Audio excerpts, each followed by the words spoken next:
Did you know in North Carolina that for the most part, a seller does not have to tell a buyer anything or disclose anything about their home?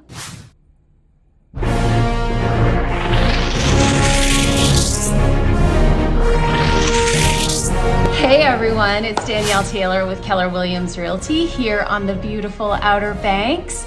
And I bet that got your attention. So let me explain.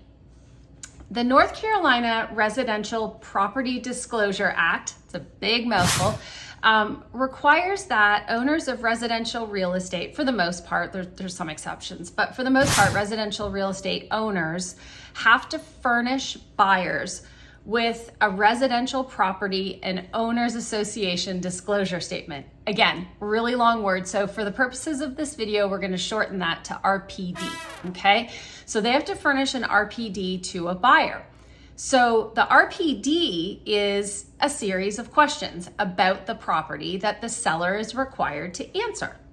Sounds great, right? They have to answer questions about the property. Not so fast. Owners have a choice of how they answer those questions, and the form gives them three options.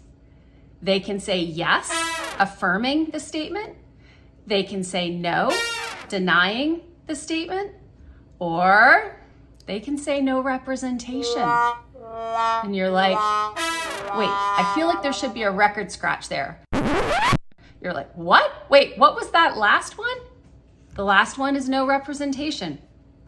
Owners can basically choose the way to answer each question as no representation, which is essentially saying, I don't know, or I'm not disclosing, or I'm not making a statement about that. And then there's no other information provided. So remember when I said at the start of this video that sellers are not required to say anything? A seller does not have to tell a buyer anything. That's no representation.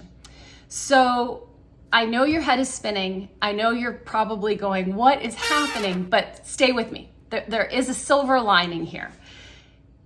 The seller doesn't have to disclose material facts, but you know who does? Licensed North Carolina real estate agents. So when you're working with a seller's agent or a buyer's agent, we are required to disclose any material facts that we know or should reasonably know about the property, okay? Be aware, my buyers out there, this does not apply to a FSBO, because what is a FSBO? For sale by owner. For sale by owner, owner doesn't have to disclose. So that's a whole extra layer that we have to talk about. But regardless, when you're working with a buyer's agent, guess who's your line of defense? Us. We are there to make sure that we help you get as much information as possible about the property without having to rely on the residential property disclosure. So that's what you have us for. You have us to ask the right questions, help you get the right answers, investigate things that need investigating. We're like your own built-in real estate superheroes. So whether you choose to work with me or another licensed, great licensed buyer's agent, we got you covered. The moral of this is, number one, don't be surprised when you are interested in a property and I give you the seller completed residential property disclosure and it says no representation on every single line. It's okay. I got you. I got your back, or one of my amazing buyer agent colleagues has your back. We will make sure that we get you what you need so that you make really good property decisions. So this is just another example of the more you know, and maybe who you know. Hope you have a great day, and don't forget to subscribe so you can get all of my information.